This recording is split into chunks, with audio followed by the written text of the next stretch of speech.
This is the Cult Faction Podcast, episode 36, Cult Confabulation. Superman.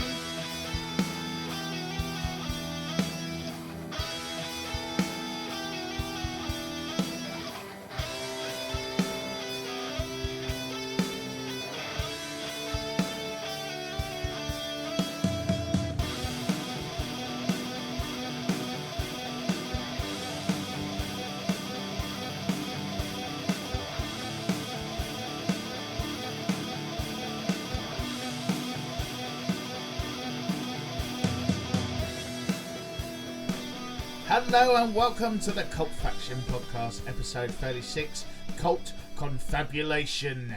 With me as always are Paul Hawkins and Damien Hicks. And I'm Brett Summers, and we're here to dish the dirt on the latest TV and film Cult Corner news. That didn't sound right. Cult Corner news. Let's go for that. Is Cult Corner a new section of the podcast? Yeah, it's all part of my plan to get a whole Monopoly game out of this. Yeah, just going to be... it sounds more like something Street, Trevor and Simon would have done. yeah. Swing your pants. Or, as the kids say nowadays, swizzle the nizzle pants, or whatever Snoop says now. But actually, he doesn't say anything. He says, did somebody say just eat? Yeah. Yeah, it's. Do they know in America what he's doing in England? Because It's it's Snoop. I don't think he cares. He's just on about the bills. It's all my about friend. the money. I've seen the posters he's got in America for he's advertising lighters.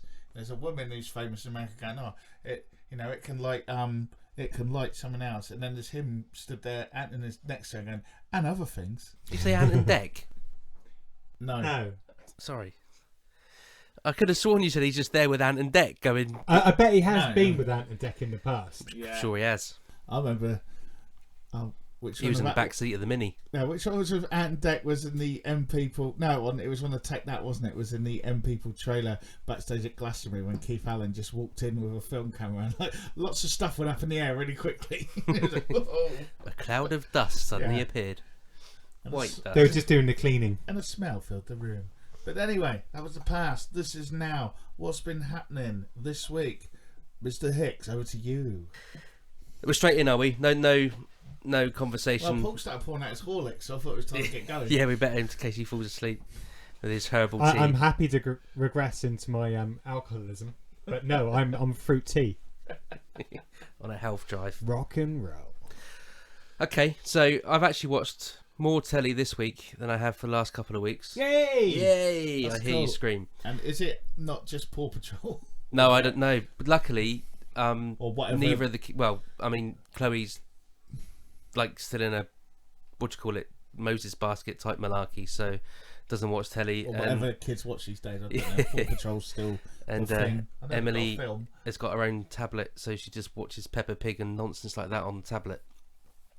YouTube doesn't work on the TV during the day. That's That's unfortunate. yeah, it's a shame, isn't it?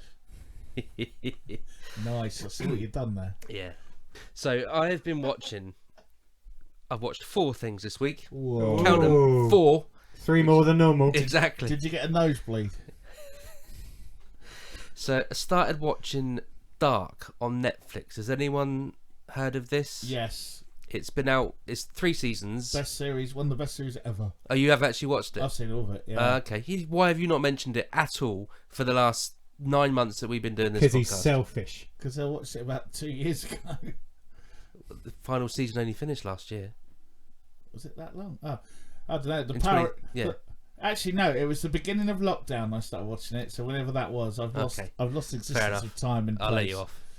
Anyway, well, I wasn't going to start watching it because I wasn't sure if it was going to be one of those things that went on for a little while, then they suddenly But cancelled it. Take a notebook. Yeah. Well, I'm only 3 episodes in, but it was, like I say, it's only because I read up the other day that it actually has a finale at the end of season 3 that we decided to start watching it. But it's really good. It's a bit slow to begin with in the first couple of episodes. Not a lot really happens. It's obviously setting out the scene, but so far so good. What's it about? I don't know. It's Oh right, okay, cool. a child disappears. Yeah, so the opening couple of episodes. I don't want to give too much away because exactly. One of those, yeah. I don't know how. I'm trying to remember how far you've got as well. Literally only 3. There's a missing child.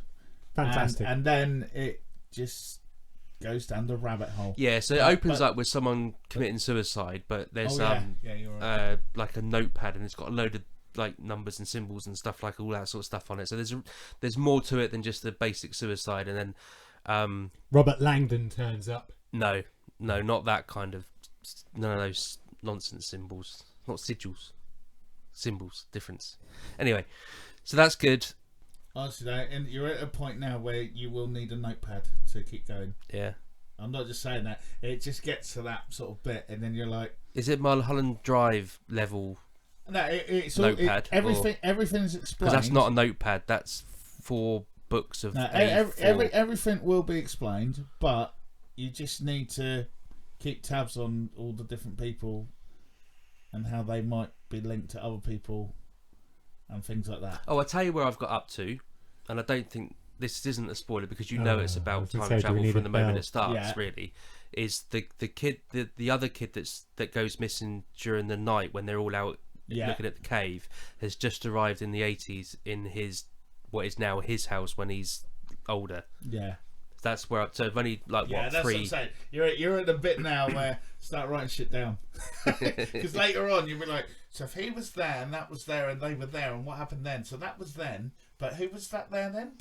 Because it all, like you might hear someone like bang a wall. In season 3, you'll see that kid bang the wall. Yeah, I'm with you. And that's where, and you're like, wait, that was like. It's almost like what Red Dwarf were doing right at the beginning when it first started, when everything actually they kept in.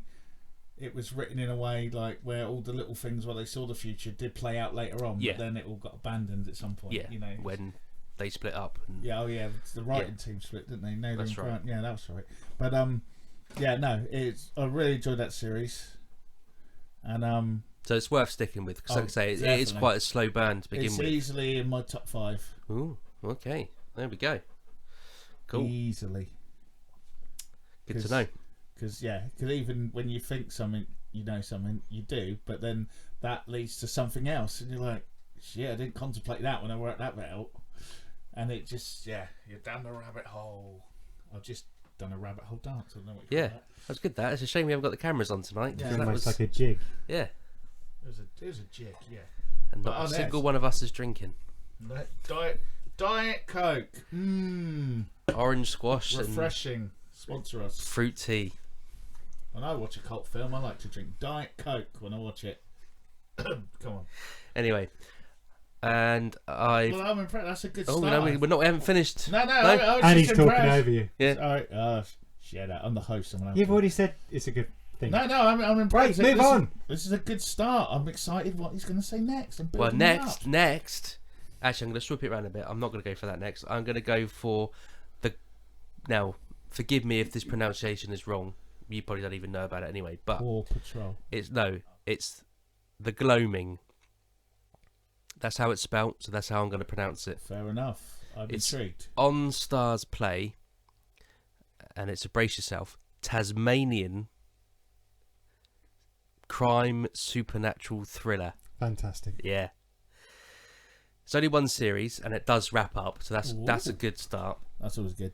It looks as if it was made quite some time ago, and I've been reliably informed that one of the main characters is now in Home and Away with much less hair, so that does indicate to me it's a good couple, if not 5 years old. I couldn't be bothered to go back and look at the credits to see the MMCC nonsense and figure it out. And it's one of those, it's difficult to go into too much detail without giving the plot away. So in short, it opens up with a flashback of the 90s, and 2 teenagers are exploring an abandoned house. One of them gets shot, and then it cuts to the present day, and there's a murder, and the surviving teenager is now a detective who's been called back to that hometown to investigate. It's got a mix of folklore, supernatural shenanigans, and a bit of whodunit all mixed into one. It's not great. It doesn't set the world alight. It doesn't break any new ground in any kind of crime or supernatural drama. and the acting's a bit ropey in places, but pass the time. Some nice little spooky images and stuff like that. It was only 2020. Was it really? So Christ, that guy aged quick then. Yeah, maybe you caught him at that point. Just Yeah, we've all literally been there. the other day I was out working, and I went back into the house to make a coffee or something. And so said, look, that's that guy that's in so and so. He's in Home and Away now, and he's literally got hairline like mine. Yeah, Maybe it's a wig. Yeah, Maybe so. The whole series dropped on the 1st of January 2020.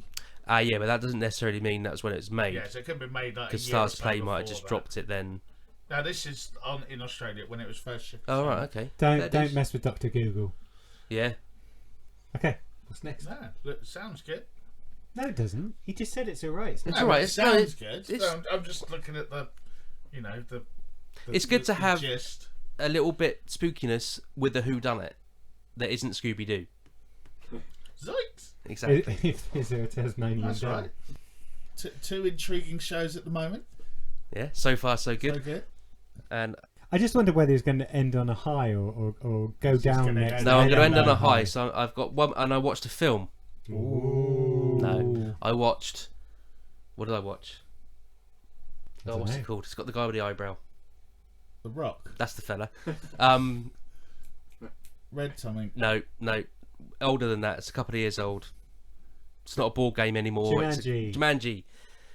That was a good laugh. That Which I one? liked the that. second one. Right. My only issue, and it really pisses me off, it's called Jumanji. Welcome to the jungle. Yeah. They're not in a fucking jungle. They're in a jungle for about 5 minutes of the damn film.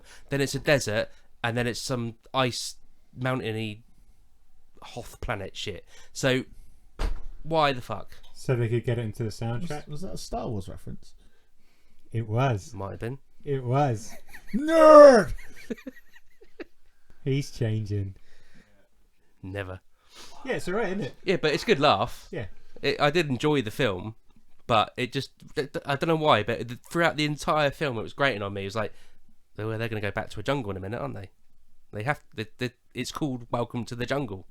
The one thing that made me laugh about that film when it came out was that Karen Gillan got loads of like hate online, going like, look at what you're wearing. You wouldn't wear that in the jungle, and like she's like, watch the film. That's the whole point. I even say it in the bloody film. Yeah. Like why would I be wearing it? It's the video game thing, and it's like No one said that to Lara Croft, did they? exactly. Cool. Okay.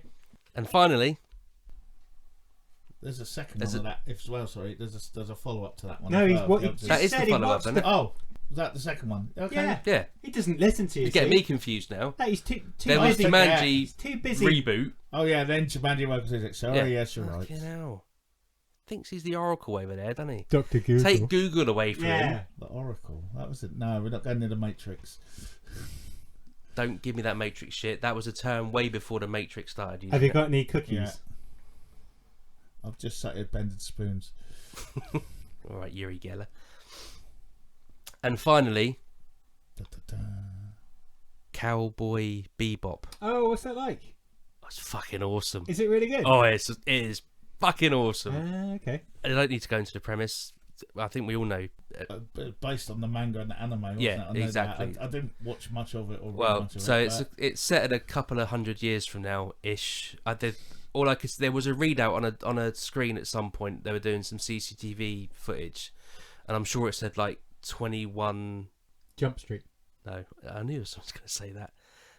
I don't know. I wasn't even thinking of that. I'm 2120 or something like that. It's a couple of 100 years from now. Follows two bounty hunters and they're tracking down various marks across the galaxy. But one of them is also being pursued by a criminal gang that calls itself the Syndicate. I'm only only 3 episodes in. I keep saying that, but I am only 3 episodes in. What's So- that on at the moment? Cause Netflix, I I think. didn't realise that had come out yet. That Yeah. was on my list to watch. It is really good. It's ultra violent. It's style over content in a good way. It is just funny and irreverent. And the styling is, if you can imagine someone 200 years from now trying to make a TV series set in the 70s, that's what it would look like. If that makes sense. So it's got really old cars, like classic Jags and Camaros and all that sort of stuff, but it's in space. There's like awesome afros, some great collars. It's brilliant. Yeah, it's set 200 and something years from now. It's cool. I'm in. Yeah, it's I'll give great. that a watch. And just to repeat, that was Netflix, you said. Yeah, I'm sure Yeah. it's Netflix. Oh, that's right. No, it is. I saw it. Is it? and Yeah. Almost started watching it. Watch it. I didn't realise that was out yet. Netflix, I've not gone on much this week, actually. There's some really funny lines in it. The fight scenes are that kind of classic stylized, nonsense. Duff. Yeah, and nice little one-liners. I did write the names down, but I've got a different email up in front of me now. So, but it's the guy from those dudes that get the munchies. Oh, Kumar. Yeah. Harold and Kumar. Yeah, John Cho, sorry. yeah. But it's just brilliant. Hopefully there'll be a second series. Not that I know how this one ends yet, but so maybe not. I don't know. That's it. That's me done. I have watched that much TV. That's a lot more than normal. I know. So, Amazing, isn't it? and you even give me some stuff to watch. And you enjoyed it all. Did I? Well, if I'm honest, Yeah, I did. Yeah, I'm yeah, probably you're right. not going to watch the Tasmanian one, but I'll give the Cowboy. I think Bebop a the watch. Tasman. If you got nothing else to watch, Yeah, I do. well, there you go then. But I didn't because I don't do MCU.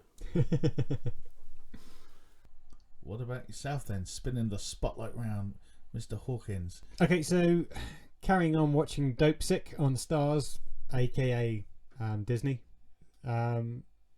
Starting to get annoyed because they're only dropping one episode a week, but it's okay. It's carrying on from being as good as it was. Again, it's one of those things based on real life. So yeah, it's just kicking along. Michael Keaton's still good. Will Poulter again doing his little "I've been to the gym, I've grown up a bit" routine. Sorry, is it one of those? Is it worth waiting each week to watch? I wouldn't if I had my choice. Yeah. I'd rather just binge it. But would you rather just binge it because it's that good? You want to see what happens next, or it's just one of those where you just want to watch it? Yeah, no, I just want to watch it. Yeah. It's not an edge of the seat gripping, waiting for the next episode. It's just annoying in this day of streaming that they're dropping one episode per week. But yeah, it's watchable definitely. If you don't have any Tasmanian supernatural thrillers to watch, then yeah, give Dope Sick a watch. Also, Although you could watch the entire series of whilst this Tasmanian waiting. thing. So have you finished the series now? No, it's just on that's episode 3. We only started watching it because it was a limited series, and I thought both episodes were it. But Oh yeah, no, I remember saying that last yeah, week. no, it's carrying on. Started watching The Lost Symbol on Sky. Oh, is that the Da Vinci thing? Dan Brown thing. Well, based on Dan Brown's novel. So yeah, brought to TV. I'm a bit concerned that it says series 1, and I'm hoping it is just one series, and they're not trying to pad this out into 6 seasons or whatever it is for a book adaptation. Because that would. Well, again, I guess Michael Landon is it Michael Landon? Robert Langdon, not Robert. Yeah, Michael Landon was Landon. Highway to Heaven. Yeah, and, Yeah. and he's in heaven now, Yeah. But that character, I guess, allegedly. can be extended. So but they could reuse the Yeah, character that's what I mean, as long yeah. as they don't try and extend out extend that the one Lost book. Symbol. Yeah. Perhaps he could get a job in a library. So the Lost Symbol is Robert Langdon, played by Ashley Zuckerman, has a phone call from an assistant of his old mentor saying that he needs to go up and do a speech in Washington, I think. So he turns up, ready to do his stuff. No one's there. Turns out that it's all a ruse to get him into Washington to solve a mystery of well, we're not quite sure yet. Allegedly, there's a portal underneath Washington that somebody wants to find in the part of the Masons. We Is it think. a Stargate? Well, I don't know. Oh. They haven't really elaborated on what the portal actually is. But as I said, the Masons or we think the Masons have been guarding it. Someone wants to find it. He's kidnapped his old mentor, played by Eddie Izzard. Hey. He does a quite good job, actually. I quite Hang like on. it. Well, don't Eddie Izzard. misgender. What? They do a quite good job. Oh, sorry. Eddie Izzard does quite a good job at whatever they do, and they do a good performance at being Robert Langdon's mentor. Wow, this could get tricky. So going back and trying to forget that, so Robert Langdon basically has to try and find pull up. Or is it she? No, I don't. I thought he wanted to. I don't know. I don't Dr. Google it. It doesn't matter. It does matter. We get sued. Well, no, it doesn't matter right now because I just want to talk about the program. Come back and Google it and then give us at the end of Her. She and her. Right, cool. So she does a really good performance as Robert Langdon's old mentor, who's a really nasty bit of work. The bloke is pretty nasty to his son, who's gone off and basically been in prison for drug smuggling or something and died. Anyway, he's been kidnapped by this evil dude that's got loads of tats and wears makeup when he's out in public to hide in public spaces. But yeah, he's really covered in these all mysterious and symbolic tattoos. And they're basically giving Robert Langdon the task of solving where this magical or whatever type of portal it is. Otherwise, the professor stays in purgatory, which turns out to be a water bath on drugs. It's all right. It's okay. I think the biggest issue with it, that I don't want them to pad it out too long because it's a book based on a book, and obviously Ashley Zuckerman has some big shoes to fill. Not one red shoe, but two big shoes of Tom Hanks, who has basically made that role his own in the film. Do you think so? I don't think it would have mattered who played him in those films. But if you watch those films, I didn't mind them. But if you watch the films and enjoy them, then that kind of sets the scene about what Robert Langdon's like. And Ashley Zuckerman isn't anything like that. And so it was a bit of a mind trip to go away from. And also when you read the books as well, in your head, Robert Langdon is a certain way. And then Tom Hanks. Well, to be fair, I think I've only read Da Vinci Code, and it's not Tipping Point. It's something else. I can't remember what it's called. Vanishing Point. Yeah. Well, which I can't remember now. Tipping If that's Point's even a TV series. Tipping the Velvet. No. That's not even a Robert Langdon one, is it? That's So I've only Michael read two of Keaton. his novels, so I've read Da Vinci Code, but I Not Michael don't Keaton. think I had Tom Hanks in mind when I read it. Nor did I, but then he's played the role. So all I'm saying is that you've seen the films and if you like them, Ashley Zuckerman is nothing like it. And also, it's kind of set in modern times, and Robert Langdon, going on the original timeline, should be an older professor, and he's not. He's looks like he's in his early 30s. I was going to say, is it supposed to be like Tom Hanks when he's younger? Like they did with the what's his name? The Harrison Ford played him. Patriot Games. Yeah, and all that. And then Ben Affleck played him younger, Yeah. didn't he, or something? I don't know. Because they look the same. If you look at me, do it that way, so that you still keep your face to the mic. All right. Well, my nose is there. Sounds dodgy, but okay. But I will continue watching. It's definitely worth a watch. As I said, it's just a bit of a mind flip. Get my head around some other guy playing Robert Langdon, but that's me more than anything else. If you're coming in from the cold, To be fair, I think it's been so long since I've seen either of those two films. I don't think it would make a difference to me. I never got. That was one thing I never really. I like all that stuff, and I never got caught up in the Dan Brown hype. That when it all came out and it was like the Da Vinci Code and people thought it was actually real. And, but that's when that whole thing came out, I think it's just. I was doing a lot of commuting. Yeah, so I was going through a book every couple of days. I'll so give you I had that. to. But I think as someone who probably watched loads of programs like that all the time anyway, I was just like, oh, it's another one. Where someone else, it kind of, like when one of those shows goes big and everyone starts watching it, and you're like, there are better shows or better films than this, but that's the popular one. Same as when. Well, I was like that when Harry Potter came out, and I know wasn't geared at the same age group, but when Harry Potter came out, the original books, like Terry Pratchett's been doing this shit for years. got no interest. And I know the Potter books weren't aimed at the same age group as as Terry Pratchett, but I was still like, nah, fuck you. I'm not going to read this shit. Yeah, Crouching Tiger, Hidden Dragon was number for me. Like, it's like martial arts, and they like flip around, and they got sword. And it's like there are hundreds of films like this. Yeah, and some of them were bad. It was a good film, don't get me wrong, but some of them were a lot better as well. But it's just like because it came out at with subtitles, suddenly it was cool. But yeah, search out your cinema, people. Have a look around. There's stuff out there already. Anyway, sorry, Paul. Paul. No, it's but fine. no, I was just carrying off with his Dan Brown point. I just maybe I need to go back. Now it's died down. Maybe go and watch him again, or maybe dive into this and see what I think. Thank you for that, Paul. That's an area of the cult TV and film world that I've never really explored. I was just trying not to move my head and keep my head pointed at the microphone. Don't move your neck. Okay, so next on the list this week, we were slating. Well, I was potentially slating a bit of Netflix the other week when they spent however many $80 million or whatever it was on that film with Ryan Reynolds and The Rock, and how they're best at bringing new content to mainstream media, i.e. the likes of Squid Games and some of the other Korean films and shows. And this week I have delved into the world of Hellbound. Oh yes, we've looked at the trailer of that. Yes, we did. So this is that out as well? I'm getting way behind on stuff.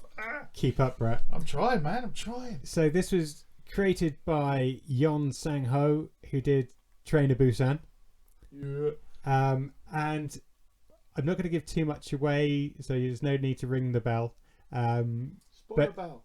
But basically, think about you are, in essence, told you're going to die in a few days because of some sin you committed. Mm-hmm. Okay. A few days later, some devils turn up and literally drag you and beat you to death and take you to hell. It's South Korean. It's a really weird one. Not just because of the content. I mean, in some ways it's really good. The gore content is classic Train to Busan South Korean. It's really good. Awesome. I like the originality of the storyline. We've kind of had it before with the likes of Ringo and stuff, and some of the other stuff where you're going to die and all this kind of stuff. But the whole introduction of it's sin that's bringing people or leading people to be taken by these devils and how they turn up. And then there's another bit where there's a cult which is basically saying, look, or building up in power because of these occurrences. So you're kind of thinking, well, are they actually masterminding this whole thing in regards to sin, and are they working with the demons or whatever? What else?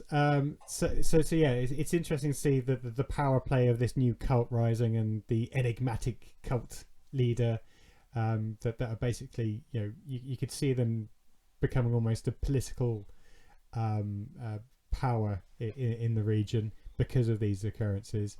And also it's where a lot of this stuff happens online, it's also got almost that social media take on it. There's like a weird host of a podcast that is basically big in this and hyping this thing out of proportion, and the character's larger than life and wacky, almost manga type character sat behind his video camera, shilling on people. It's just really interesting. And certainly worth a watch. The one thing that kind of puts me off, and I don't know why, because as I mentioned, the gory special effects are brilliant. Well, maybe I'm over-egging it slightly, but they are good. But the demon characters literally looked like bad CGI, and instead of looking like demons, they almost looked like gorillas from Congo, aka maybe was that a Dan Brown book as well, but the 1996 film or whatever it was, where they go to the Congo and there's some intelligent I know the one you mean. gorillas. Yeah. But there were bad special effects then, and the special effects of the demons kind of just spoil it a little bit, because as they're running around, you can't really take them seriously. But that's not intentional. It's a bit like, because remember when, funny enough, when Jumanji came out, everyone was mocking the monkeys in that, but it's like it's because they're part of the game. No, not these are supposed to be representation. These are supposed to be fierce-looking demons. Okay. And they just haven't got it quite right, in my humble opinion. But don't let that put you off watching it, because so far so good. I think I'm like 2-3 episodes in, so yeah, definitely going to be carrying on watching that, along with some of the other stuff that's been mentioned tonight. The one that I was looking forward to, that started watching on Friday as soon as it dropped on Amazon Prime, the one that we've had a look at a couple of trailers for, Wheel of Time. So yeah, you're excited about this, aren't you? I think I was trying to downplay my my excitement, because I was a bit cautious. So I don't need to go into too much of the spill, but Wheel of the Time, for people listening that don't know, it's based on Robert Jordan's series of fantasy novels. Basically, it's set in a fantasy world after a big cataclysm. It's easy for me to say. And there's magic that lives in the world. Men used to have the power, but they all would go mad, so they're banned from doing it. There's certain female order called the Aes Sedai, which I have found out how to pronounce after watching the episode, as opposed to when Aes you read the Sedai. books, you pronounced it wrong. Aes Sedai, yeah. So it's Aes Sedai.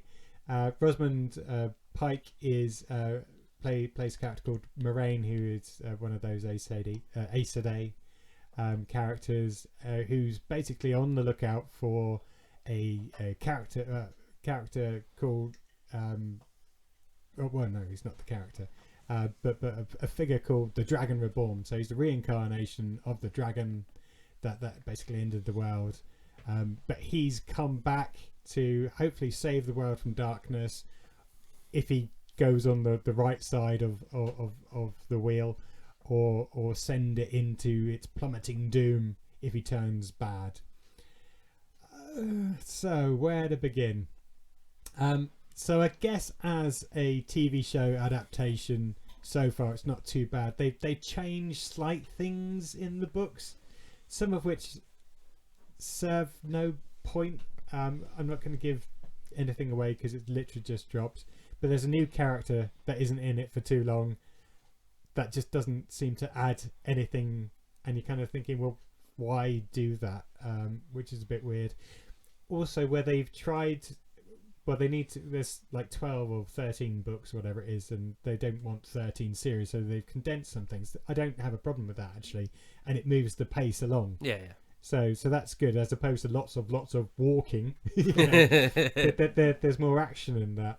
I think where I struggle is, and for those that haven't read it, it centers around 4 main characters. Each one of them could be the Dragon Reborn. So Moraine comes and takes them all off to escape some Trollocs, I think they're called, that coming to hunt them.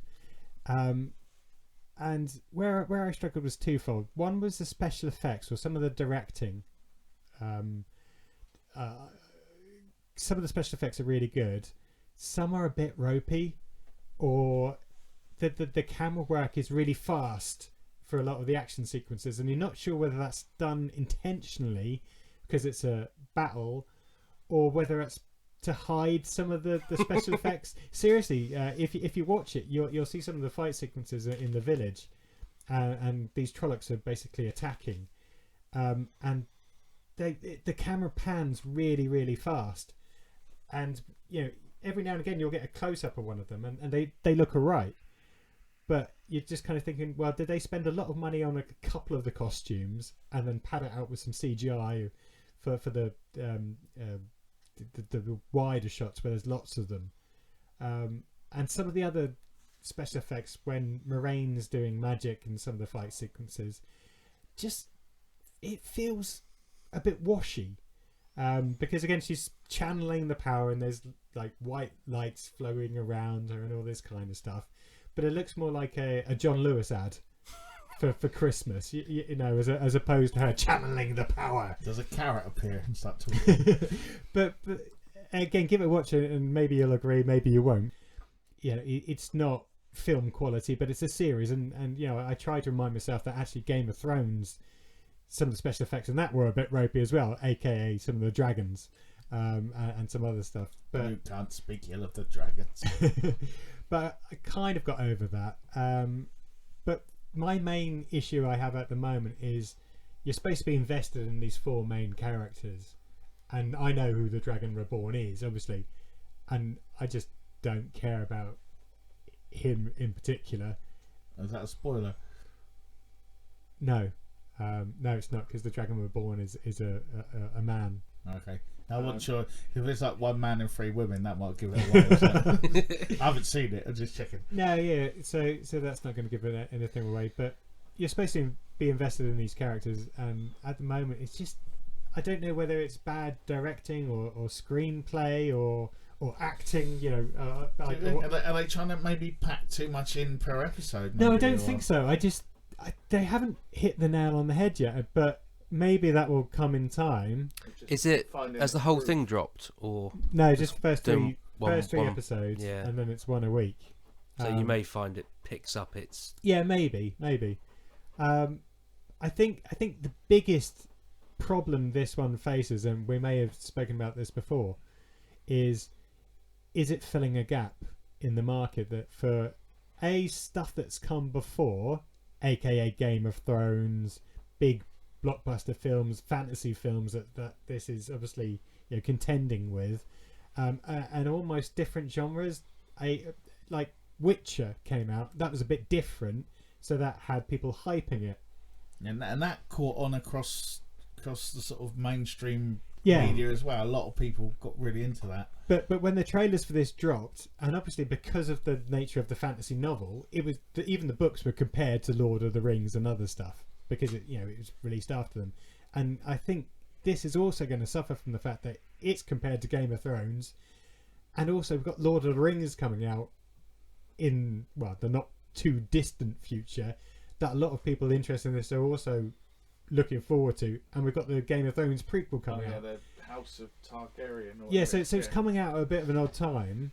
I don't think they've done a bad job, and I'm certainly going to watch the next episode.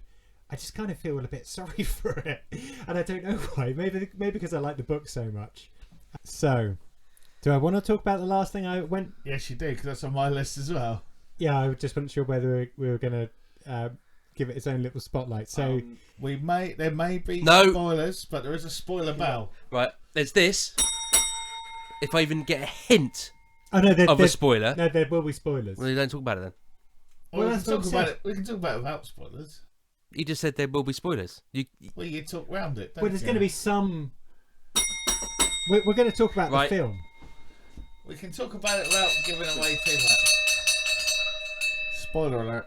We'll tone down our spoilers. How about you that? can't tone down a there's a spoiler or there isn't. You can talk about it without giving too much away. Okay. So we haven't even said what the film is yet. So the last thing that I was mainly watching this week, we took a trip to the cinema, my wife and eldest daughter, to see Ghostbusters Afterlife. Brett, I know you also watched this weekend. I did. So Do you want me to guide it through in a non-spoilery way? no, I will get your hand away from the bell. No. I'm going to talk about it, most of which has turned up in the previews. How about that? And trailers. I'm not taking my hand away from the bell. Oh, Jesus. Okay, so I try to keep my sights set low on a hope level, even though I'd read some reviews saying if you're a fan, you're going to like it, and they've done justice to the original. And for the most part, I absolutely agree. It's certainly made up for some of the later film It was better than Chickbusters. That's been made. Paul Rudd, I was a bit wary about him being part of the new Ghostbusters film. Turns out that actually he's not a Ghostbuster. They haven't tried to bring him into the fray. Yeah, he plays it well. And the bit we were worried about, if you listen back, we were talking about the trailer with the little Stay Puft dudes. And Okay, I thought that played okay. That's one bit we have seen and we saw it in the trailer and discussed. I just having, but I thought there was more. I thought there was more in the trailer than there was in the film. It seemed to me. It played well. 2 points without going into spoilers. And we'll talk about this at a later date. We'll do a review special on it maybe next week or something. After Damien's seen it. Because then people will have a choice to listen or not. Yeah. Yes. So I'm going to make 2 points. First of which is... I mean, it's only been out for like 5 days. Yeah, okay. So without Just giving anything saying. away. I'm not And some people have got kids. They can't go to the cinema randomly on a whim. Well, you know.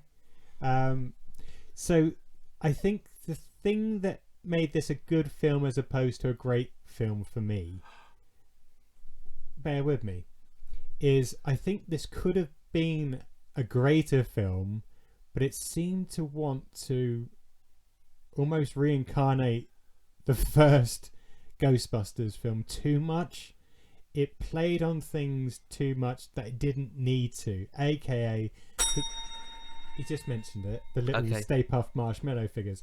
They actually had no point to play. They weren't required. So we were saying that before when we saw the trailer, weren't we? So yeah, they absolutely weren't required. that was what we thought was going to be the case. They weren't required, and that's just one of the things I can say. There's also I'd argue that slightly, but I can't yet. There are also some major, without giving anything away, there's also some major plot features in this and characters or characterizations in this that are just not required. And again, it's almost harking back, because it was in the original film, they need to bring it back.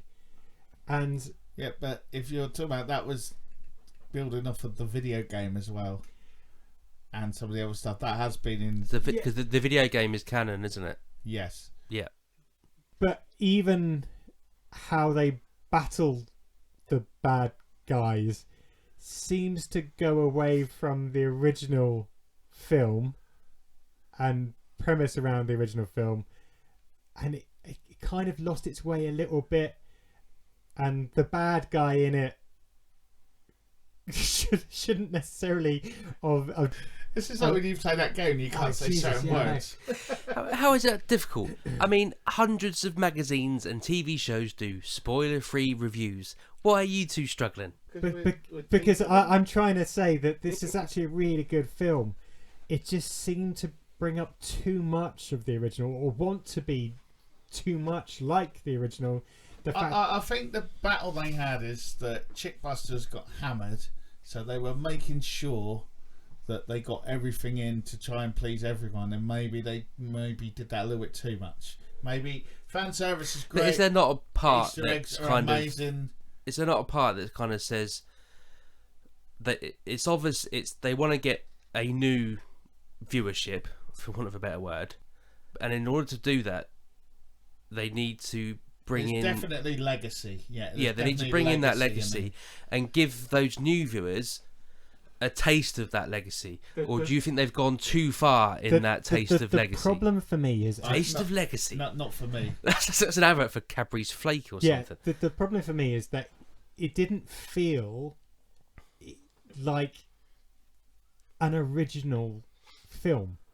It felt too much like the storyline of the not the storyline, but No, I know what you're saying, but it would have to, because the reasons were given as to why. No, I get that, but they. So I didn't have a problem with that bit so much. Mine was just more like I wanted to see a bit more development of. I thought maybe certain bits came together a bit too quickly. Really? Mainly. Yeah, go on, man. Mainly. Without spoilers, go on. It's so easy. sibling adventures maybe came together a little bit too quickly. Of what? Oh yeah. Oh cool. So I don't know. So I'm trying to talk around everything. so There was no Spengler's, bell, so it was okay. so Spengler's granddaughter is basically the main character. That's in the trailer. That's fine. Yeah, I Don't know. worry, I know. I'm No, taking just- my hand away from the And bell. we're just looking. And the film invests a lot of time into And the she was character awesome development. as well. She was good. And as someone who works with SCN. SCN stuff like that, and how she played it and how she explained it, it was awesome to see.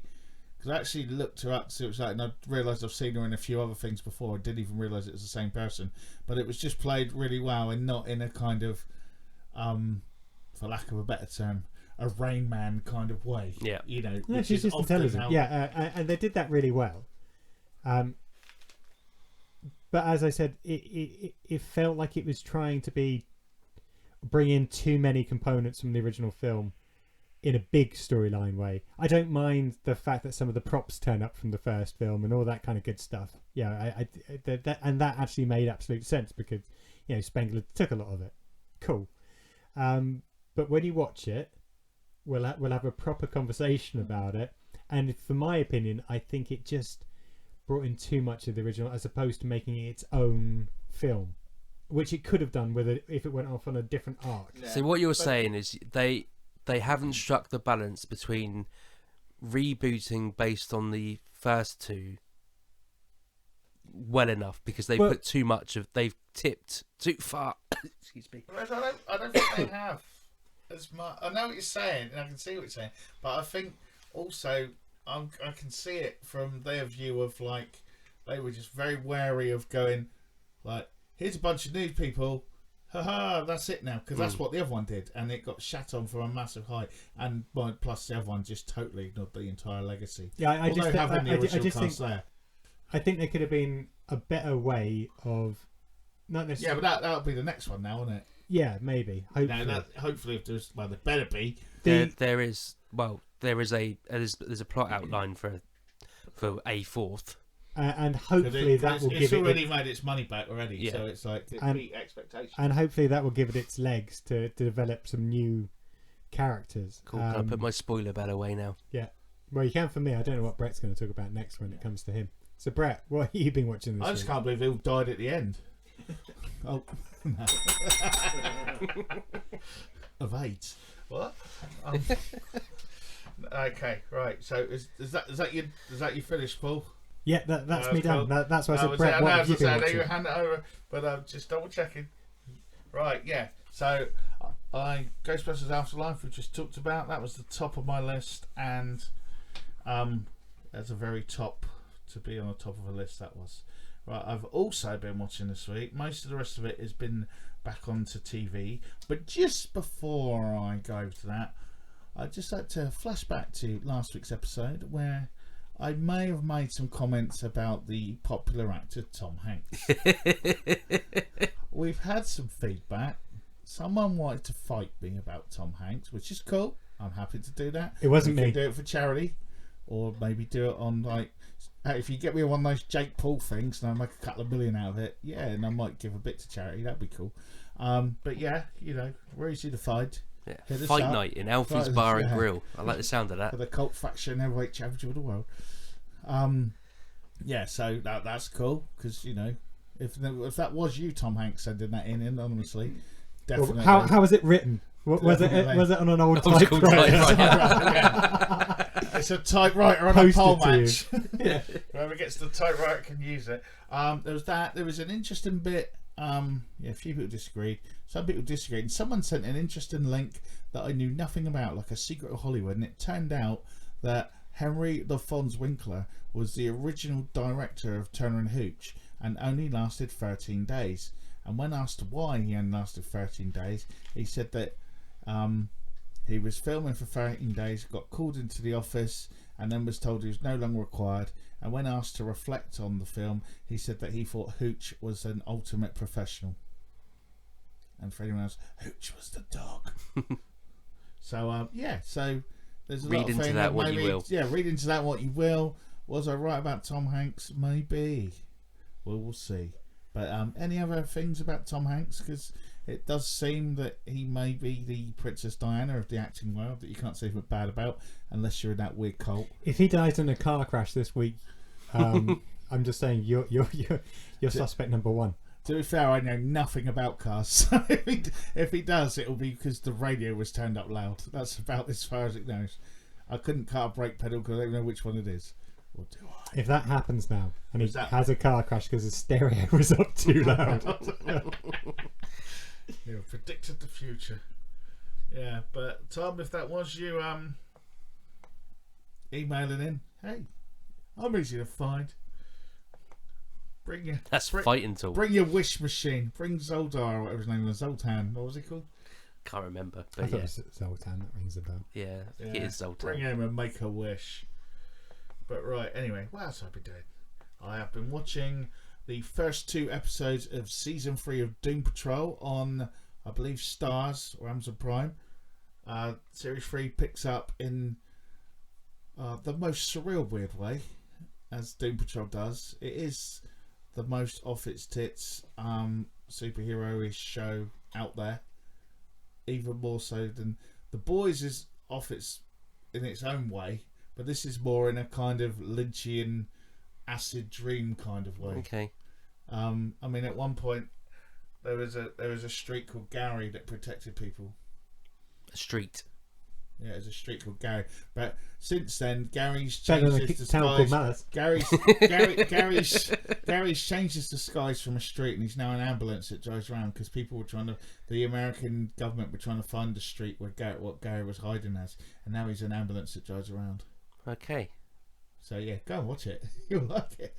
I think that's the first thing you've said about Doom Patrol in this entire 9-month run that it's gone. Maybe you go, okay. But it is that kind of thing. And episode 2 of season 3, there's like the bad guy. It goes back in time, but like in the 1940s, like the bad guys send this dude off to kill one of the Doom Patrol lady, and they're expecting her to go to this place to like go on holiday, so he goes there to do it, but she doesn't go there, and he ends up waiting there for like 40 years. And then she finally decides to go on holiday, take the Doom Patrol with him, because there's been a lot of bad stuff at the end of season 2. So they're going to reset and rest and recuperate. And they head out to a holiday camp in the Catskills Mountains, which may sound familiar if you're a Dirty Dancing fan, because I'm pretty much it was Never exactly seen it. the same thing. Oh, you should see it. It's the film that brought in child protection. Because like Keep moving. yeah, CRBs and all that. But yeah, so they go there and basically they're at like that camp and they're all still in their normal gear. It's a bit surreal, and then but he's been waiting there like 40 years for her to turn up, and it's just a weird inner reflective episode that just happens to be on the set of Dirty Dancing, and it gets even weirder as it goes along. But I can't really explain anything because we're in season 3 now, and it'll ruin things in the other seasons, and you need to have took your acid at the pilot episode to get through to this point to be enjoying the journey, if you know what I mean. It is one of those sorts of shows, but yeah, really good though, worth a watch, but go from the beginning, because if you skip in halfway through you ain't getting shit out of it. I'll be honest. To try and explain that, or if it's just some of the stuff that happened to some of the characters. I'm with Damien. I might watch it because of Gary. Yeah, that's the first time of all the things he's talked about in Doom Patrol. That's the only thing that's floated my boat. And it saved the career of that dude everyone used to like, and then they forgot about him. Narrow it down a bit. Ralph Macchio. No. Doesn't matter. Move on. Was he California Man? What was his name? Brendan Fraser. Yes. Okay. Oh, and the Mummy as well. Yeah. Because Oh, right. he's the voice of Robot Man. Because basically his brains were put in a robot, Okay. and he's Robot Man because Because that's what he is. yeah. That's it. That's as far as that went. No yeah. messing there. Yeah. Exactly what it says And, on the tin. I only know them from Teen Titans when they did a few episodes Yeah. of Teen Titans. Well, that was the ones from their Earth. This is the Doom of another Earth now. Okay. Because there's different Earth. But basically the same thing. Yeah. They are in, or Teen Titans. I think they do pop up on the cartoons as well. Yeah, Teen Titans Go. Yeah. I was on about the Titans TV series as well, No. because they're in that. But yeah, really good. Bunch of messed up characters. like superheroes with severe mental problems and like stuff like that. Like The Boys, but more on an acid trip, whereas The Boys is more a kind of, what do you call it? A bit more, not political, but a bit more. It's more grounded. More rounded, more political. Whereas this is more just sort of like Messed up. Yeah, messed up, and yeah, just surreal. It's very surreal. I can see it's had an effect on you because you've been saying that for about the last 10 minutes. Yeah. Yeah, I'm only going to keep one of them in. I haven't come up yet. Ooh. Next up, I was examining the new Peacock feature on Sky thingy, because Peacock's on now. One of the things I watched this week was from Peacock. Oh, what was that? Whatever I watched. Good to know. Good talk. Well, thanks for sharing. Yeah, one of those things that I mentioned. One of the earlier. things you mentioned was on Peacock. Peacock. I see. Or produced by Peacock, yeah. I was just looking through. They've got the new Saved by the Bell, but I wasn't in the mood for that. Right. And no Screech. But I went back to Warehouse 13 because they put I remember that 5 whatever seasons on there. And I watched the first few of those, and I got a feeling I had watched it before, but I'd long forgotten about it. I didn't stick with it, Yeah, but I did start when it was on Sci-Fi. I think it was years ago. Sort of a couple of years into the X-Files, wasn't it? I imagine something like that. No, it's quite a while after the X-Files. Yeah. It was only I imagine mid they probably crossed 2000s. Okay, I don't think there was a crossover. Don't think the so. film may have came out while Yeah. Warehouse I thought 13. it might have been like a response, like Dark Skies. No, Remember no, sort of no. like suddenly. No, I think it was much later than when after X-Files But finished. It was right. It was harmless. It's enough. artifact It of the was week type thing, isn't it? If I remember rightly, there's something, isn't it? They're in the warehouse or in that bunker, and something starts to shake or something falls off a shelf, and that kicks off the episode. Quincy's boss, not Quincy. Diagnosis Murder Boss is the mad scientist man. He the boss of the hospital for ages and Diagnosis Murder. Little dark curly hair bloke. Guy from Greece. He was the boss in Diagnosis Murder. He was your hospital administrator in. Oh yeah, no. Is it not? It's not Kinnicky. He just looks like him. No, Kinnicky is Jeff Conway. No, I know the way Putsy from Greece. Yeah, no. Little short, stumpy guy. No, he looks like him, but it's not him. I know. Yeah, it looks like him, but obviously it wouldn't be because he's old enough to be Greece or that. I don't remember. I couldn't tell you anyone. But he's that was like in it. the mad scientisty guy. Now you got your mad scientist. You've got your strange lady in charge, who's CCH Pounder, who I recognised from Sons of Anarchy later on. Obviously, she's probably been on American TV for years, but apparently, like there's a picture of her in like the 50s, and she's still the same age. So there's a mystery there, and you've got the two people that just shouldn't ever be partners because they're so different, and they're obviously going to end up knocking boots at some point, I imagine. But it's alright. It's harmless enough. It came across more Buffy than X-Files to me. It was kind of it's more light-hearted, too seriously, kind of. And I just I thought, well, let's see what they've got, and I picked a show that was about 13 years old or whatever then to watch rather than any of the new stuff. But the power of Peacock. But then, like we said last week, I don't think there's a lot of new stuff on there. It is a catalogue of old. I got a feeling it was probably ABC on there anyway, shows. and I just didn't know it was on Is there that already. ABC? What? No, we had this. It's not ABC, is it? Was it NBC? Something like that, yeah. Yeah. Diet Coke. Right. Right. Other things I've been watching. I have watched The Flash Armageddon Part 1. I didn't even make it to the last crossover, and I'm guessing Armageddon is a crossover. Well, it's a 5-part special that I think starts off the new season of The Flash, but it is the crossover, but it's one a week, which is a bit annoying. Yeah, I can't be asked. This is really good. This could be your way back No, in. it's not going to happen. And the baddie in it is played by the ginger Scottish actor who was one of the Proclaimers. No, he did a Doctor Who where he was Vincent Van Gogh, which is probably the best Doctor Who episode of the Matt Smith era. He played Vincent Van Gogh in Doctor Who, which is great when you've got a Scottish guy playing an Italian. But yeah, I can see his face, but I can't remember his name. But he's the baddie, and there's all sorts of crossover, and basically the premise being that at some point in the future, in like you get the year at the beginning, like 30 years in the future.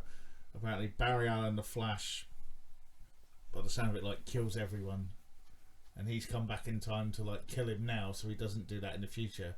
And he's saying like, but it wouldn't be me. I can't do it. And now he's finally starting to believe in that maybe something's not right, and obviously it will progress through, and we'll find out that it was Professor Zoom or the Reverse Flash or someone else that we've already seen. But you know, it's a good start at the moment. It's getting its teeth back. Is the guy that plays... Has it found its feet? It's been a long time. If it's only just found its feet on season 8, is the guy that is it Wells? Wells, yeah. Is he still in it?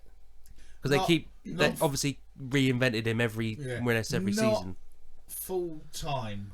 Okay. But he'll appear for the because like Vibes left as well now. Yeah. But we'll pop back every now and then for like a little cameo and a crossover or something. You know, pays rent. But because the grass isn't necessarily greener on the other side. And all that. But that's been a good start. It's interesting. I think you'd like it. It's almost what it was, because I think they've almost realised they've got caught too much in the soap opera shit, and now they've gone straight into like in the future, like the world's burning, and then it's cut back, and it's kind of it's a bit more. It feels exciting again, rather than we know we're a couple and we're in love, and our true love will save the universe. They've kind of knocked that shit on the head a bit. So it's not more like Lois and Clark anymore. Yeah, that was it. Yeah, it went a bit Lois, and that is exactly it. And that was why it was becoming awful, because that's how that show lasted so long. I do know Terry Hatcher, but that's a whole different story. But right, Doctor Who Flux continued this week. It's getting more and more weirder and a bit more interesting, but it was good. Nice appearance from Jackie Corkill from Brookside, wasn't it? Apparently, it's the best episode so far of her tenure. But it is one. I think when all 6 episodes are done, as I said the other week, I think it'll be once you watch it back then, it'll make a lot more sense as one piece, because you're trying to remember what happened last week when you're watching it, and it's a bit with the timey-wimey stuff. Is this what's happened now with intellects and minds, is that you can't remember one week for another? Well, it's so used to just streaming a whole set. There's at one point they're like jumping about through time at 10 different times. You're like, right. And but also the problem is, as well, is you need your little notebook out. No, that's still full up when my notes are dark. But now it's, you know, like sometimes, you know, what you think is just better than what happens, and you're overthinking it, and then actually, you know, you're waiting for what it is, and it turns out like it was a dog or something, and you're like, oh, that's totally not what it was. I thought it was going to be, I'm making that up, there's not a dog in it. But you know, like you're making up some, it could be that, or it could be that, and it's like, well, actually no, it was a pixie. You're like, oh. Yeah, but I do tend to think you watch things and overthink them too much. You should just shut your mind off and watch it and wait to see what happens. That literally is Doctor Who, isn't it? It's just bubblegum TV, where you should be able to just switch your mind off. Yeah. Not in this episode. Okay, that's what I'm saying. That's why it's the ones before you can just watch it and bounce along. Whereas now they've left that thing where you're trying to work it out. And I've worked a few things out, but I think what I think is probably going to be better than what it is. So you're just setting yourself up for disappointment. It's Rise of Skywalker all over again. But no idea. I've also Star Wars. I watched a few more of the Chucky TV series. Oh, okay. That is still definitely really good. Very violent this week. Really? We actually series? But even for Chucky, it was violent. A lot of blood spilt. From maybe you had a bad week. You know. We actually got to see where Chucky met Tiffany, and you get some flashbacks to Charles Lee Ray as the human in his sort of 20s. And what's really weird about it is that Brad Dourif's daughter, who's in the franchise herself, she was in the Cult of Chucky film. She plays a paraplegic in a wheelchair. She's actually playing her dad, age 20, but with like the wig on and a bit of makeup on. And of course, she can obviously do his voice, and he's overdubbing it a bit as well.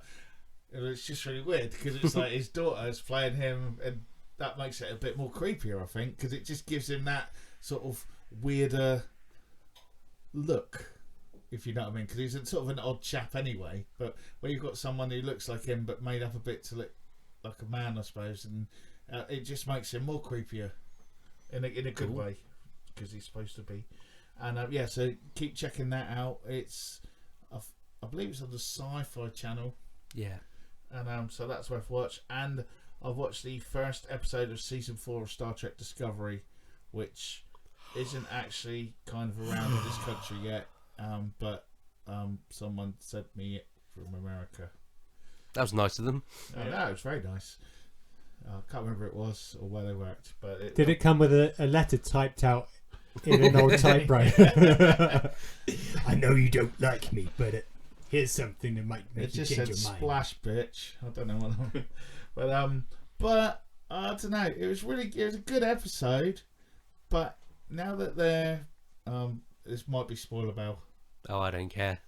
Yeah, but you should ring the bell. You can't just have spoilers for what you don't. There's no want point to in know. having the sound effect if you're not going to use it. All right. Okay, it could It's be a not sound permanent effect, feature now, is it? It's not a sound effect. It's a real bell.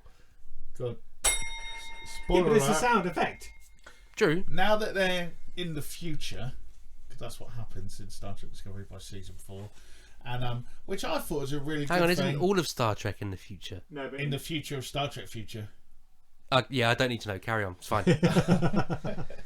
But well, I thought it'd be good because they can actually just move forward with things now and not have everyone going, well, actually, in episode 6, season 2, he said that, so he couldn't be on that planet then. No, they've moved like another 1,000 years in the future or something, or whatever it is, 500 years in the future of wherever it normally was, and they're free from sort of all the the tied down by all the different things, but and that was what kind of made it good in the first few series. But now that they've done it and they've kind of re-established in the Federation and all that, it has now become just Star Trek again.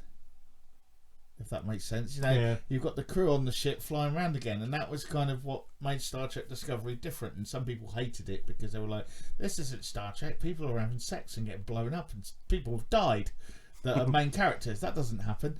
And all that, and people didn't like it, and there was a bit of espionage, and it was that was why I liked it. It was a lot different to the normal. It was more Battlestar Galactica than Star Trek in some episodes, but now that they've kind of done that, won their battles, jumped through time around, and ended that in the future, it's kind of like now it's So now it's they're just just back kind to of going it's boldly. gone back to the Star Trek blueprint again of Yeah. boldly going where no one has gone before, and it's like, and I'm not sure. I think it might lose its legs a bit now. And so I'm not sure really. I'll see how it develops. I mean, we've got our sort of mystery of what's causing this phenomenon thing to happen this season. Obviously, that's what they're going to have to solve, and there'll be a few twists and turns and whatever. But yeah, it was done really well, but at the same time was just what you'd expect from Star Trek, really. And I'm not sure if I liked it or not. Anything else? I don't know. Well, you're trying to rush him along. You had 45 minutes, Paul. If he's only had No, I just saw him looking at his notes. 20 so Yeah, far. I'll just see what else. But no, that was the main stuff that I've watched really this week. And Of course, because you've watched all the Sopranos now, haven't you? So. yeah, that's it. That's All left a big surprised. void. Yeah, that's it. That's what I need input. But yeah, so that's most of that bit. That's me checking in with what I watched, really. Cool. So which leads us now to News desk. The news. News items. News items. okay. First up on the news desk this week, breaking news that Outlander season 6 will premiere on Stars Play in March. That's right. After a nearly 2-year absence, the historical drama series Outlander season 6 will premiere on March the 6th, 2020. Oh, yeah, it is 2022. Bloody hell! Yeah. Across all Stars platforms. It's the future. It's the future today. Okay, next up on the news No, I was desk. got anything to say that about was that. quick. Wasn't there? Nothing to say about that. Yeah, There is one thing it's worth mentioning. So that has been on Amazon Prime forever. yeah. Now it's switched to Stars. So if you are an avid viewer of that, which Sarah is, I can't stand it, but you now have to subscribe to Stars. It's not just a case of having Amazon. So bear that in mind, Content people. wars. If you like your historical drama with a little bit of futuristic sexual shenanigans mixed in. Time travelling booty. Yeah. Oh, she went back in time to get laid. Apparently, that's what the show's about. That's That pretty much it. Yeah. is that what Her it husband Frank wasn't good enough for her, so she buggered off back to the 18th century, I think. for some When medieval, men were men. for some medieval tadges. Don't think the 18th century is really medieval. It's not medieval. I know you're not a history teacher, Brett, but What do you teach again? Don't know. Cool. Podcast. Well, jeez. we're all in trouble then, aren't we? Yeah. What's next? But right, next up on the news desk, the grid has been shook across the universe as Netflix announced that they are developing a Power Rangers universe. What we hear you say? Yeah, Netflix is developing movies and shows for a new Power Rangers cinematic universe. Whoop, whoop. Based on the Japanese Super Sentai superhero franchise, a Power Rangers universe made up of movies and TV shows is in development at Netflix. Helmed by End of the Effing World showrunner Jonathan Entwistle, though. So basically then, it sounds like they're doing what they're already doing with Super Sentai in Japan, where there's the series and then there's movies and then... No, it sounds like they finally listened to us and said, what's going on with Power Rangers and Super Sentai? Why don't they just improve upon it?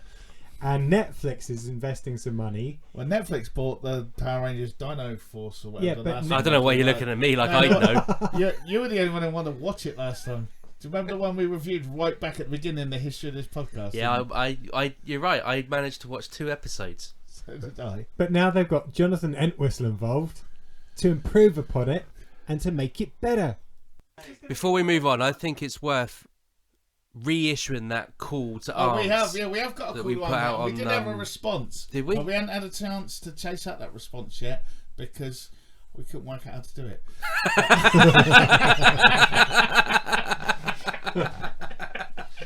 Love it. But bear with us. We're going to contact the Morphing Grid and see if Zordon can help us and all the other Tommy and Jason and Rocky and all the other Power Rangers. And I thought you were talking about because Paw what we Patrol. want to know is why is it still popular? In Japan, it's been near on 50 years. In the Western world, 30 years? Close to 92, 35, something like that. Yeah. 25, 30 years. It's still going. Every year it gets churned out. Every year it gets a new legion of fans. Comic Cons, they're full of Power Rangers. So why? What makes it? What makes it in you? What makes you a Power Ranger forever? Let us know. We want to talk to you guys. We want to unpack this. Genuinely, we franchise. do genuinely want to talk to you. It's not a mocking thing. We want to know why this franchise stands out. Actually, come on the show and tell us why. When we work out how to do it. You will be recorded. You won't be live. Yeah. So We'll do it through Skype or something. So if you're out there, we need you. But anyway, moving on. Next, Blade Runner and Alien TV shows are confirmed by Ridley One Joke Scott. That's right. So we've heard about Alien in the past, but talking to the BBC Radio's Today programme, Ridley Scott's confirmed that 2 separate TV shows based on Alien and Blade Runner, it's not a crossover, are in development. He went on to say that both series are currently being written and that a pilot for the Blade Runner series is already complete.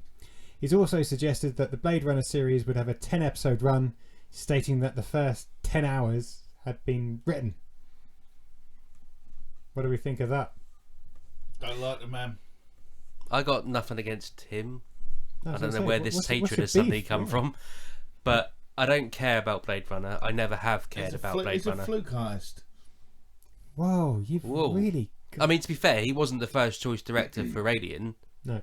but anyway, I don't see the point in Blade Runner, if I'm honest. I'm with you there, Damien. I wasn't Well, too he managed to enamoured with the film. He managed to to be honest. fluke the film that he finally got right after 15 director's cuts. Have you met him and he stole something from you or I something? just think he's one of those people that stole his typewriter. he did something. he did something by accident once, then realised when someone pointed it out, and then took credit for it. Wow. It's not a lot wrong with that, to be fair. I mean, Yeah, but that's just admit a that happy you accident. Yeah, admit Happens that, in the art yeah, world all the but time. But admit it's a happy accident, not that I planned this the whole time. You're going to be start dissing George Lucas next. It was Tom Hanks. Never originally intended it to be three films. Blah blah blah blah blah. Ridley Scott cut a replicant out of the film. Forgot to change the dialogue in one of the scenes. So when they said, I can't remember when, there were 5 instead of 4. And then everyone went, that's because Harrison Ford's a replicant. And he was like, that's not a bad idea, is it? And then put like a folded unicorn in it and some footage at the end and was like, yeah, that's because that's what replicants dream of, apparently. Or someone else said it. And he was like, yeah, that's right. And he was trying to be white, and then like just. So that's it. That, just because of that, you diss his entire catalogue. But now he sits back and goes, "That was kind of like that was the meaning I was going for." It's like, no, so you've never done that. You've never said something by mistake and then got no, that's what I meant. I meant that 100%. I didn't create a film about it and then lie about the whole process behind it. Anyways, let's talk about Alien and Blade Runner on their merit of a TV series rather than Ridley Scott's right to exist, which seems to be what we've gone on to. Maybe build a bridge. Not fussed about Blade Runner. Alien, cool. Did I also hear that might be set on Earth as well? Yeah. So the Alien TV series supposedly is going to be set on Earth. So yeah, I'm quite looking forward to it. You know, do you reckon it'll be like was it the Taki? What was the corporation? Were you going to say Nakatomi? He was. No, but that's linked, isn't it? That's in the. Yeah. They linked that in somehow to Alien, didn't they? At some point, maybe it was one of the games or something. I can't remember now. But what was the company called? Don't know. No, can't remember. All I've got now is Nakatomi and Nostromo, which was the ship. But anyway, Wayland's. The Wayland thing. Yeah, but I don't know if that's going to be. Actually, didn't they? They had something to do with Blade Runner as well, didn't they? Don't know. Did he Easter egg a lot of it, or was the company in Blade Runner Easter egged in one of the Alien and the other ones? And maybe it was just a happy mistake that he took the credit for. Once again. Okay, cool. Let's move on before Brett gets even more wound up and inserts any other Hollywood great. No, my point was going to be, I wonder if it's set on Earth, but in the fact of the whole building up to like the ship going out, rather than, because I think once the aliens hit Earth, that's kind of the end of the Earth. Yeah, because that's the whole. You do wonder what they're going to do because just one of those buggers landing on the planet. That's it. Because even Resurrection, they stop it just outside of Earth, don't they? And hold on, you say if one of those turns up on Earth, that's it. It's only one alien. Sigourney Weaver got rid of a few on her own. Yeah, but she was out in space. Yeah. With one of those big jobbies, I don't know what they're called. The Queen? No, you're on about the exoskeleton. Grabber. Yeah. Or grabber, as I prefer to call it. You can call it grabber. Cool. Let's come back when we know a bit more about the content, apart from Blade Runner, which I'm not really fussed about. Yeah, we'll see. What's next, Brett? Just wait to see what emails I get this week. Jodie Whittaker's final Doctor Who episode is confirmed to be released in autumn 2022. Oh, blimey. Yeah, so in a Twitter thread from the official Doctor Who Twitter account, the show confirmed that Jodie Whittaker's final episode playing the 13th Doctor is set to air next autumn as part of the BBC centenary events.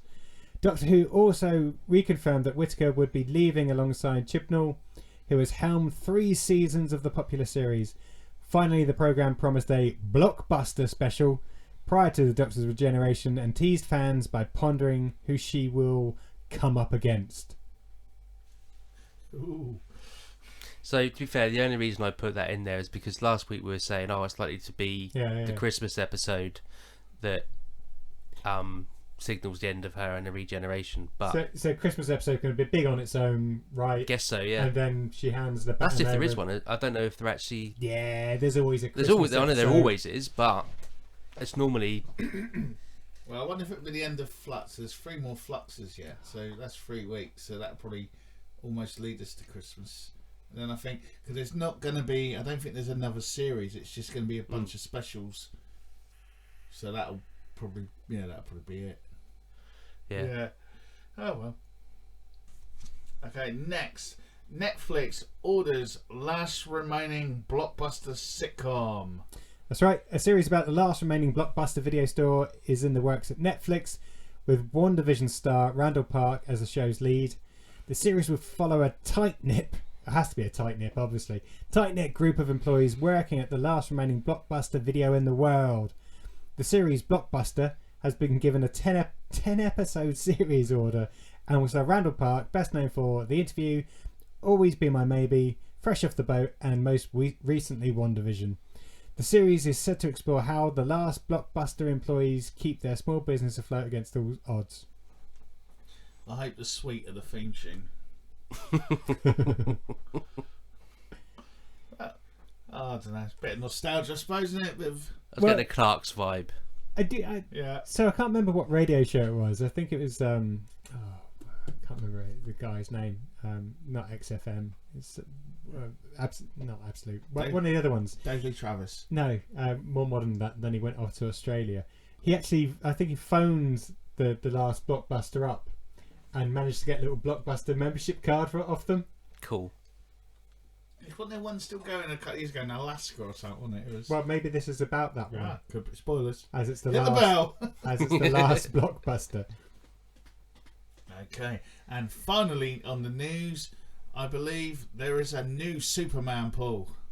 That's right. So we thought we found them all, and we thought we knew all of the Supermen coming and been, but it's just been announced that the Office US star John Krasinski is to play Superman in Dwayne Johnson's DC movie, and that's DC Super Pets. Da, da, da. What? So there's a DC Super Pets coming, cartoon animation type. Everyone's pets. Oh, is it not in Black? I thought it was in Black Adam. Is it League of Super Pets? Yeah, it's the cartoon. Oh, so it's a car. Oh, so it's not. Just in the voice. It's Yeah, not he's a just in the live voice. action Superman. Oh. Yeah. But Can we just rewind a few seconds? League of Super Pets. Yeah, Super Pets. Yeah, And am I, in my head, this is pets of superheroes. That's right. Is that what? yes. Yeah. It's an animation for kids. Ace the Bat Hound, Crypto the Super Dog. So think Secret Life of Pets, but this is Don't know any Super others. Pets. I think I might just resign now. You'll be watching it. Not by choice. You probably want to watch this as opposed to some of the other DC live films, David. Yeah, Live I action guess. But wait, no, what actually? Is there actual comic books of this already? Yeah, Is this something that's existed for a while? Yeah, more in a kind of children's spin-offy kind of way, not necessarily in like the mainstream, like DC, Batman. Not the doesn't- serious comics. Yeah, not the serious ones. Yeah. Like there's more like a sort of childishy sort of spin on it where they got a pet and it's cute and Yeah, so John Krasinski is going to be playing Superman, and you've got Dwayne Johnson that we spoke about. It's also got Keanu Reeves and Kevin Hart, or Keanu. How does he say his name? Is it Keanu? Is it Keanu. Keanu? He did an interview this week, wasn't it? He said he wants to be in the Marvel Cinematic Universe. Yeah. Well, no, he didn't that- say he wants to be. He said it would be an honour, Oh, an honour. There you go. So and it may be happening. he should play North Star from Alpha Flight. Yeah, I 100% agree with that. Thank you, David. I know he was your favourite character. Cool. Drop zone. Drop zone. First up in the drop zone, we were waiting for it last week, but it just passed us by, but it's here now. The first official trailer for Spider-Man No Way Home. What's right. it about, Paul? Who knows?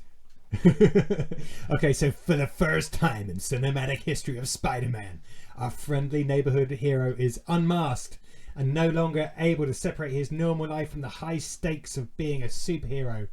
When he asks for help from Doctor Strange, the stakes become even more dangerous, forcing him to discover what it truly means to be Spider-Man. What do we think? Where you can bugger off with your Spider Monday nonsense. I think it's going to be a good one. But will we get Andrew Garfield and Tobey Maguire as well? Yeah. I think we will. I think we might get a few others. Yeah. I would love it if Nicholas Hammond turned up as well from the old 1970s TV show. If we're going to get everyone in, they should get everyone in. Just even if he's like an old man Spider-Man, it gives him a bit of sage-like advice. You know, in my day. Well, we've spoken about this before. My issue is I don't think Doctor Strange would have done that in the first place.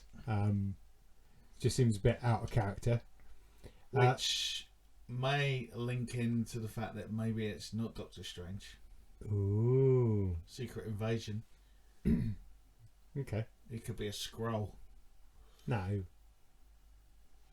Why not? Well, no, because it's obviously Doctor Strange. Same characteristics and mannerisms and humour. That's what scrolls do. They shape change. The one thing, the film with Miles Morales, into the Spider-Verse. Yeah. It's similar to that, isn't it? I mean, Spider-Verse has been something that's been done a few times. I mean, the comics done it big time and literally pulled everyone in. There was even But Into the Spider-Man, Spider-Verse his was amazing really friends good. even got murdered in the comic. That was quite cool. But Into the Spider-Verse was really good. Critically acclaimed. Well, that's another thing again. Are we going to see Miles Morales? Well, and I think that's my point. Yeah. Are they going to, introduce him, which would be really cool as well? That's what I mean. I think the Tobey Maguire and Andrew Garfield thing, if it does happen, or even if it's just someone in that suit with their voice and we don't see their face, could be a good thing. But I think that could just be the tip of the iceberg. There's a lot more things they could do with that. Yeah. And he's got a lot more baddies to fight, so he needs a hand, doesn't he? But to me, I think Dr. Octopus might be the guy helping him once he realises what's going on. I think he might be the sort of Tony Stark mentor in this. I think once he realises that's like not his Peter Parker and like the universe is in danger, he's smart enough to sort of... Yeah, but he also, if he finds out that Spider-Man in his universe ends him... Well, that's what he tells in one of the other. He said like every one of these people is fighting. No, they're dead. Yeah, no. So he's probably not going to so... want to help Spider-Man send him back to his own universe, is he? If he knows how that's going to play out. I don't know. Yeah, he might cross him at the end or something. But I don't know. It seems to me he might be. There's always been in the Sony Marvel ones. There's always been like a sort of mentor. Like Mysterio was the mentor in the last one, then turned on him, but we never saw that coming at all. I don't know. And also, I think if you watch that trailer back, I think it's one of those cases where there's a lot of stuff that's been taken out that's in there, if that makes sense. Like there's a whole bit earlier on where they're all sort of swinging across girders and there's all villains lined up and we see our Spider-Man going across. And I think when we watch the film, there might be other people in there that have been taken out at the moment. Because they did that in the Avengers where they were all sort of stood there and there were a couple of gaps. And when you watch the film, you realise who the people were in the gaps because Marvel are quite tricky on their trailers like that sometimes. So I think there might be stuff in there that we haven't seen. It looks like someone slowed it down. It looks like someone punches the lizard and you see his like face move. Like, well, who was there then and whatever, But I mean, in regards to the mentor, he's got Doctor Strange, still a mentor, and he's still got Happy. Mm-hmm. So he still does have him. I'm hoping his aunt's in it still. She's very good. Is Tever to the real world. And not long to go, and then we can watch it and find out what happens, I guess. Yeah, I think it's got potential to be the big... Apparently it's needs 3 hours. So they're packing a lot into it. He's got a lot of bad guys to fight, told you. And we'll see what happens. But like you say, I think they're packing a lot into it. I think it's going to help set the tone for what happens next with the Marvel... I wonder if it ties in as well with what happened in Loki and Scarlet Witch as well. See, with the universe, if they're all mucking about at the same time, maybe the spell would have worked, but it was the point where what happened in Loki happened and it all went nuts or something. No, have you not seen the trailer? Doctor Strange is doing this spell. I'm wondering if he's blaming it on Peter, but I'm wondering if the reason the spell doesn't go right as well because that stuff's happening as well, and Doctor Strange doesn't know that's happening too. No, it looks like from the other trailer that Peter Parker just keeps interfering. And there is that as well. But I'm just wondering that let's find out when it comes. I can see Damon just zoning out. Well, he will. I've not listened to a word you've said. Let's go on.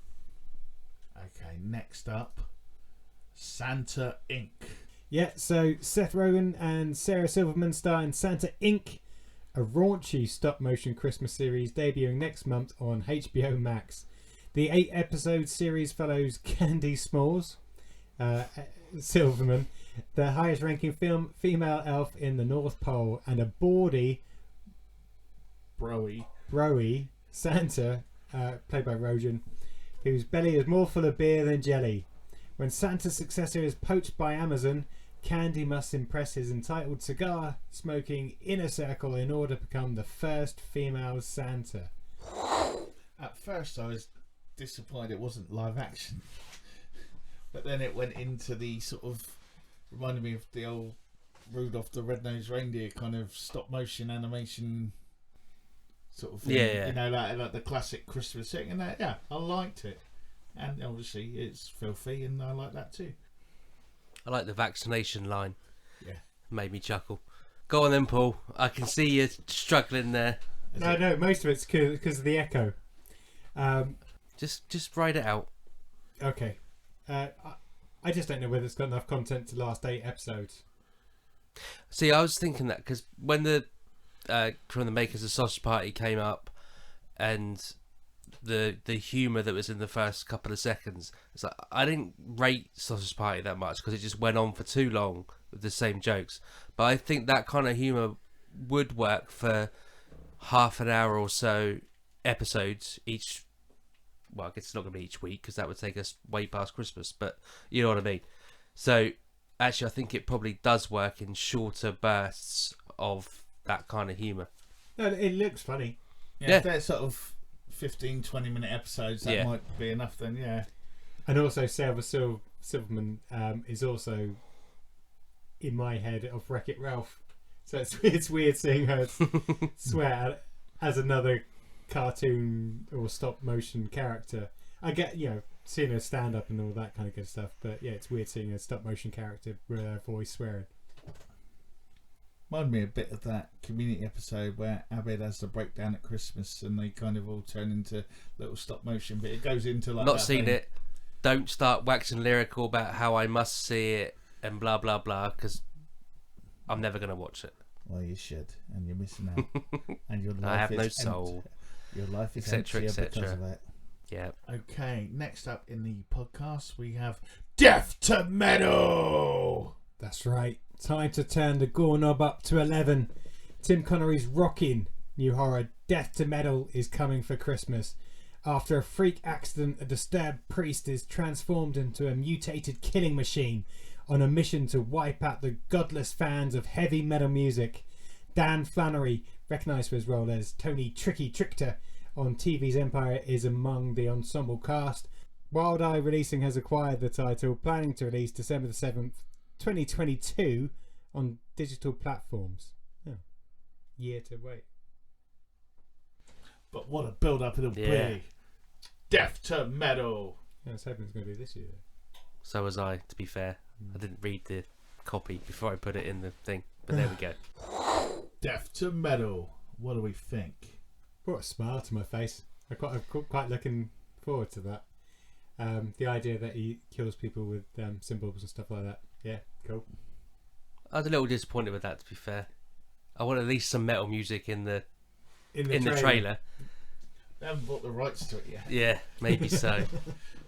And I was hoping for some tips where I could actually avoid the guy, because he's going to come after someone like me who likes metal. So that might come. Yeah, hopefully. Well, there was some sort of lung guitar if they could play over the trailer. Yeah. I mean, surely Iron Man doesn't cost that much. Or just, it's used everywhere else. They could use our theme sheet. No, it's not quite metal enough. No, because then we'll end up not being able to use it. Yeah, because we've sold the rights. Sold out, man. No, it looks good. It looks very much 80s Troma throwback type thing. And yeah, why not? Right, next up, though, an intriguing film. Mother/Android. That's right, Mother/Android. A young woman, Chloe Grace Moretz, and her boyfriend go on a treacherous journey of escape as their country is caught in an unexpected war with artificial intelligence. They're all coming for us.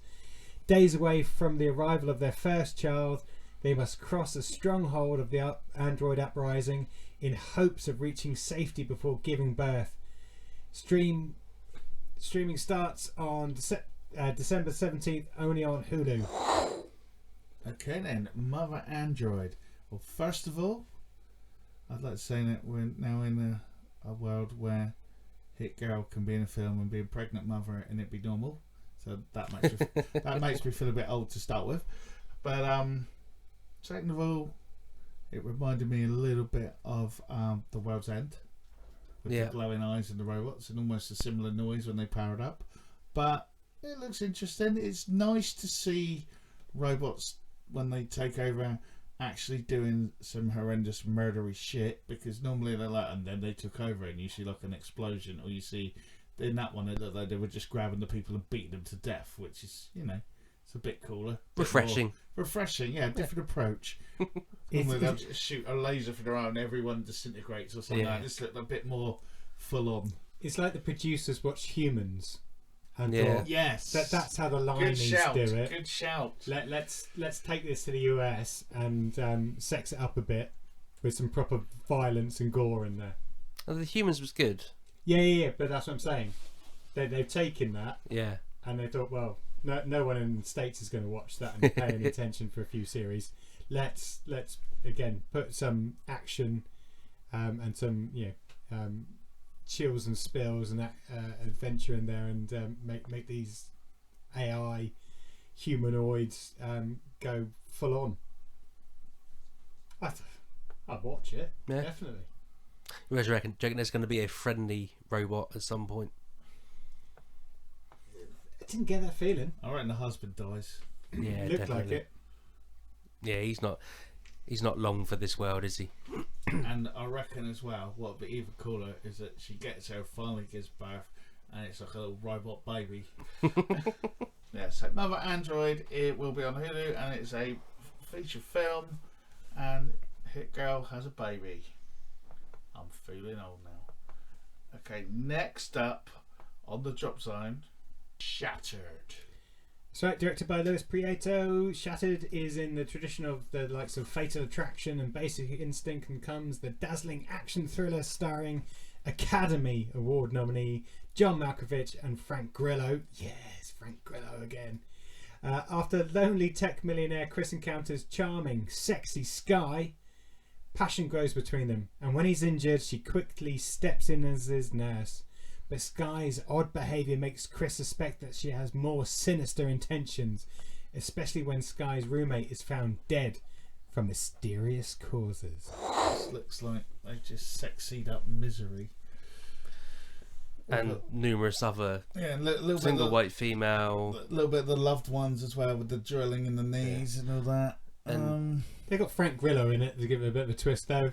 As the other ones. You've just seen the twist. That's clearly supposed to be a reveal there, as in, you know. And that is the House of a Thousand Corpses as well. Well, it's hundreds of different films. Oh yeah, but that was almost frame by frame. Was even it? The punch from Captain Spaulding when he picks up the girl at the end, and you think she's alright, and then he takes her back to the house. I guess we just got to be honest with ourselves. Films aren't aimed at us anymore because we've seen everything. They're just rehashing old stuff for people 20 years younger than us, so they can go, "Oh my god, did you see? I didn't see that coming." To be fair to it, if you'd have watched any film in the 80s, you would have done. To be fair to the trailer. Yeah, or the trailer, exactly. I think it looks alright. It does. It looks well done and everything, but there's nothing in that trailer that makes you think, "Well, that's going to be an interesting twist on the crazed lover scenario." I was hoping John Malkovich was going to be more involved from a twist perspective, but it looks like he's just a hapless neighbour. Yeah. Throughout the film, and it's a bit of a shame. Nice shell suit though. And our final entry into the Drop Zone is, I forgot what it's called. What's it called, Paul? The Unkind. The Unkind. That's right. Another Wild Eye releasing one as well. So this November, they awaken evil. 6 friends vacationing at a historic mansion release an ancient witch from her slumber. I hate it when that happens. Awakening her centuries-old thirst for blood. Tommaso Basili, Taylor Skeens, Corey T. Stewart, Shireen Mazzulli and Fred Papa star in The Unkind on VOD platforms on November the 30th. And again, as I mentioned, from Wild Eye releasing. Very funky little MTV trailer there. Everything edited to the beat, which was quite nice. Not much plot given away, but a lot of spooky imagery and iconography. Lots of screams. Classic sleep paralysis image there. I'm in. Yeah. It's nothing original. But it's so hard to do anything original these days. And all you can say is, from a trailer, I think it looks good. But and it, nice mixture. To be fair, they haven't gone the old trope of giving you everything in the. They've literally given you nothing, really. So say you kind of got, like you say, you got that nothing original vibe off it, but they haven't given any of the plot away. Whereas like the one compared to the one we watched before, it's pretty much given every single thing away in the trailer. It would seem, unless it turns into the Sting where everyone starts trying to outdo everyone else. But like, and he was in on it all along. But looked okay. I'll watch it when it's on. So I'm not going to rush to watch it, but when it's on something at some point, I'll November 30th watch. But I guess then whether that's pay-per-view type thing or whether that's... Well, a lot of these turn up on sort of Sky Movies net as well, because when they've done that Fantasy Island remake and that was on Sky as quick as it was on VOD and stuff. So I suppose it's depends who wants to pick it up, doesn't it? Really, ultimately, at the end of the day, the platform wars. A bit of luck, it's horror, so it might pop up on Shudder. That could be another one. I mean, cool. So that is the drop zone done for this week. And again, a pretty positive turnout when it comes to trailers compared to some. Yeah, there's some good stuff coming out. We've had a good few weeks. Yeah, there's some good stuff coming out. You know why that is? Because you've very little MCU. Oh, okay. I'll wait till next year. Yeah, do you know, I did come across a full breakdown of everything that's scheduled in the MCU with from now through for the next 3 years. I thought, no, I'm not having it. It's not coming on. There will be other You can films record as well. that in my absence. So that was the Cult Faction Podcast, episode number 36, Cult Confabulation. Please give us a listen, share us, like us on all the platforms that are available for podcasts, for social media, and for everything else we can think of. All the main information is on cultfaction.com, but do give us likes and tell your friends. And most of all, please, on your platforms, give us a review. Put a few comments in. Give us a star rating. Those things really do make a difference. But anyway, time rolls on and ends in our domain now. So it's a goodbye from me, Brett Summers. It's goodbye from me, Paul Hawkins. And it's a goodbye from me. We're here to protect you. The nameless one. I did it at the start. I didn't. And to be fair, if you listen from the start, there was 3 people talking. 2 people have just said their name. That means the last person to speak who didn't say their name is me. Superman. No, that's not what I was going to say, actually. Screw you. And none of you fuckers wearing your t-shirts again. We're on the road to know. Come on inside. Yeah, perfecto. And I've also found out I can adjust my headphones as well. Did you not know that? Fuck. The advances they're making these I days. know, who knew you could adjust headphones to fit your head? Say I'm born to lose, but devils and fools. That's just in the oven too long. Come on, Deirdre. Oh, Damien, look at him. Oh. He's pissing around with it again.